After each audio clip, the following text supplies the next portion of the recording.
آپ نے ختم نبوت کا تاریخی کیس جو ہے نا وہ جیتے ہوئے ہیں، تو اس کی تیاری کیسے کرتے تھے اور اس کیس کی تھوڑی سی تفصیل بتائیں۔ وہ کیس ایسے تھا جی کہ اس کے گواہ جو ہیں وہ آپ سمجھیں 90% تو دنیا چلے گئے، ایک بندہ ابھی ہے زندہ، بہت بڑے ہمارے ملک کے عالم دین ہیں، میں ان کی بڑی قدر کرتا ہوں، مولانا اللہ وسایا، یہ ملتان کے ہیں، ختم نبوت کے بہت بڑے عالم ہیں اور میں اس کی بڑی قدر کرتا ہوں۔ ختم نبوت پہ جینون آدمی وہ ہے اس وقت پاکستان، جنہوں نے پیرا دیا ہے، جنہوں نے پیرا دیا ہے اور مال نہیں کمایا، باقی سب جو ہے دکاندار ہیں، یہ نام لیتے ہیں ختم نبوت کا، سب دکاندار۔ اس وقت میرے پاس کون آتا تھا؟ مولانا منظور چنیوٹی جو ایم پی اے بھی رہے، علامہ خالد محمود جو سپریم کورٹ کے جج بھی رہے، وہ میرے پاس آتے تھے، یہ میرے پاس آتے تھے مولانا اللہ وسایا صاحب، ڈاکٹر سید قمر زیدی جو اورینٹل کالج کے پرنسپل رہے، ریٹائر ہو گئے، شاہ جی یہ میرے ساتھ ہوتے تھے، عربی جو اوریجنل کتابیں ہوتی تھیں ان کے تراجم وغیرہ کرنے کے لیے میرے ساتھ، اور ڈاکٹر ظفر اقبال نوری امریکہ میں چلا گیا ہوا ہے، میرا برخوردار تھا شاگرد کا، وہ میرے ساتھ ہوتے تھے، کام کرتے ہم۔ میرا خیال ہے 16 راتوں میں بمشکل 16 گھنٹے سویا ہوں گا۔ اچھا۔ اور جس دن آخری بحث کی اس دن تہجد داتا صاحب پڑھی جا کے، داتا صاحب دعا مانگی اور وہاں سے ہم واپس آئے۔ اس دن شام کو ہم نے جو تھا مارکات الارا، اگلی آخری بحث ہونی تھی جی، تو میں نے سید صاحب سے کہا کہ ہمیں کیا کرنا چاہیے، تو سید قمر سے میں نے کہا پیر میل عشاء کا ختم دلاتے ہیں، تو وہ ہنسنے لگ گئے۔ تو ڈاکٹر ظفر اقبال نوری نے کہا لیکن یہ جو مولوی سارے ہیں یہ تو سارے دیوبندی ہیں، وہابی ہیں مولوی، تو یہ کیسے ہوگا؟ میں کہا نہیں یہ ہمارے لیے نہیں ہوگی۔ تو جب ہم بیٹھے عشاء کی نماز پڑھ کے، تو میں نے کہا جناب آج پیر میل عشاء کا ختم دینا ہے اور مٹھائی آنی چاہیے، اور یہاں پہ ہم داتا صاحب سے پھول لائے، تو مولانا اللہ وسایا نے کہا جی ہم کریں گے یہ۔ وہ نرالا کی مٹھائی آئی، پھول آئے، ہم نے ختم پڑھا پورا سید قمر نے، ہم نے صلاۃ و سلام پڑھا اٹھ کے، صحیح، اور اس کے بعد وہ ہم نے جو تھی وہ صبح کیس وہ جیت دیا جا کے۔ صحیح۔ تو اس کو ہم نے یہ سمجھ کے کیس کرتے تھے کہ یہ جہاد ہے، اور اس میں ہم نے اب یہ جو کیس بعد میں ہارنے لگے نا لوگ دینی، اس کی وجہ یہ ہے کہ ستے اٹھے، نہ منہ ہوتا نہ کچھ، اور چلے گئے، تو پھر اس کے رزلٹ یہی ہوں گے۔ اب ایک وکیل صاحب ہیں، اس نے 4 شادیاں کی ہوئی، وہ کہتا ہے مشن کی خاطر میں یہ شادیاں کرتا ہوں۔ جنہیں 4 شادیاں 3 کی تھیں انہیں بیچارے نے کتنے تیاری کرنی تھی، کیا کرنی۔ ہم تو رہتے بھی دفتر میں ہی تھے، ہم دفتر میں ہی رہتے تھے ان دنوں، وہاں کام کرتے تھے، کرسیاں اٹھوا دیتے نیچے بیٹھ کے اور زمین پہ، اور دنیا بھر کی کتابیں پڑھ رہے ہیں، تیاریاں کر رہے ہیں، جہاد سمجھ کے کرتے تھے۔ جتنے بھی کیس میں نے کیے ہیں ختم نبوت یا ناموس رسالت کے، وہ جہاد سمجھ کے کیے، اور سارے کیس کامیابی سے جیتے ہیں، اور اب وہی لینڈ مارک ہے۔ میرے پاس ایک صاحب آئے، انہوں نے مجھے کہا جی ہم ایک مسجد بنانا چاہتے ہیں، غازی مسجد آپ کے نام سے۔ وہ ایک بڑی یونیورسٹی کے سینئر پروفیسر تھے۔ میں بڑا حیران ہوا کہ یہ میرے نام پہ کیوں مسجد بنائیں گے جی فلاں۔ تو انہوں نے کہا جی اصل میں بات یہ ہے کہ میرا بھائی فوت ہو گیا ہے، تو میری بھابھی اور ہماری 2 مربع زمین ہے، تو ان کو 1 مربع جا رہی ہے، تو مجھے کسی نے بتایا آپ نا ہمیں جعلی ایک ڈاکومنٹ بنا دیں پچھلی ڈیٹس پہ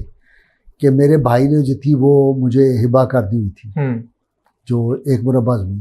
تو اس میں سے نا پھر ہم 1 کنال کی مسجد آپ کے نام پہ بھی بنائیں گے فلاں گے۔ اچھا۔ چائے پڑی ہوئی تھی، آ کے میرے سامنے وہ میں نے بسکٹ جو بھی تھا وہ منگوایا ہوا تھا، میں نے بیل دی، اپنے جونیئر کو جو لڑکا تھا وہ آفس بوائے اس کو بلایا،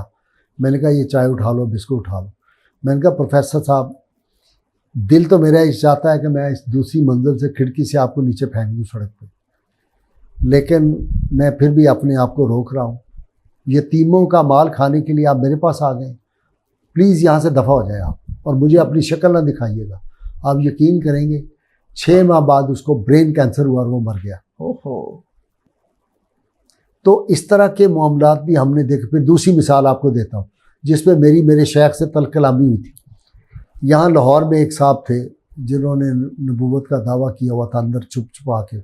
مقدمہ چلا، جیل میں ان کو مار دیا گیا، قتل ہو گئے۔ جب ان کو سزا ہوئی موت کی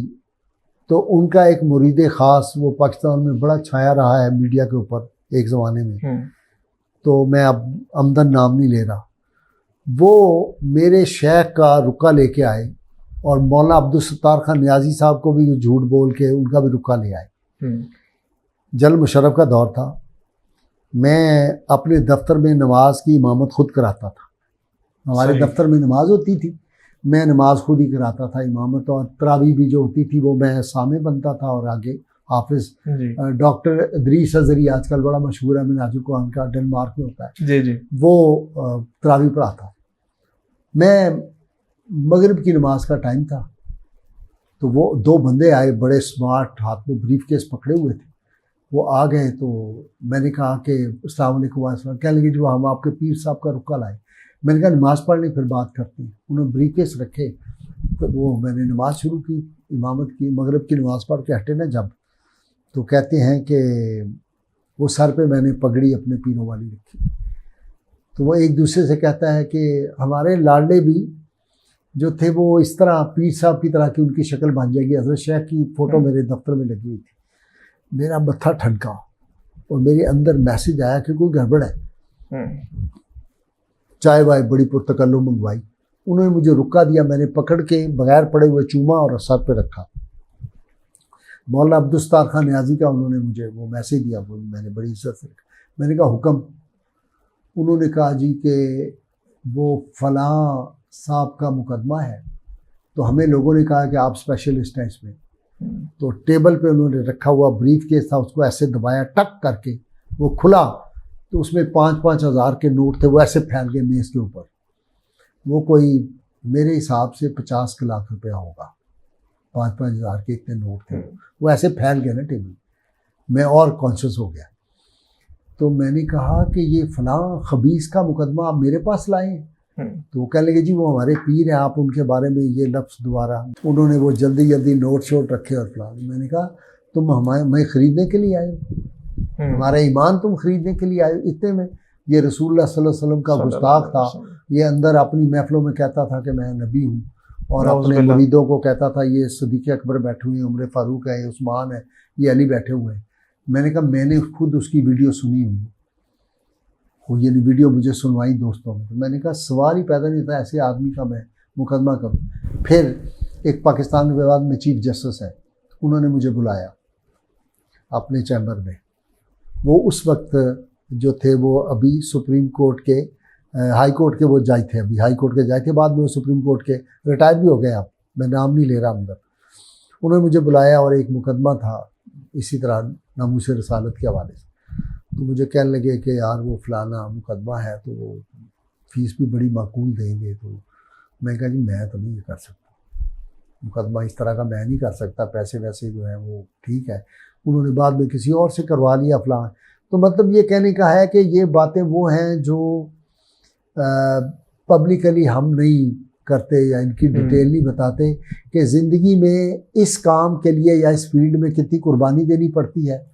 اور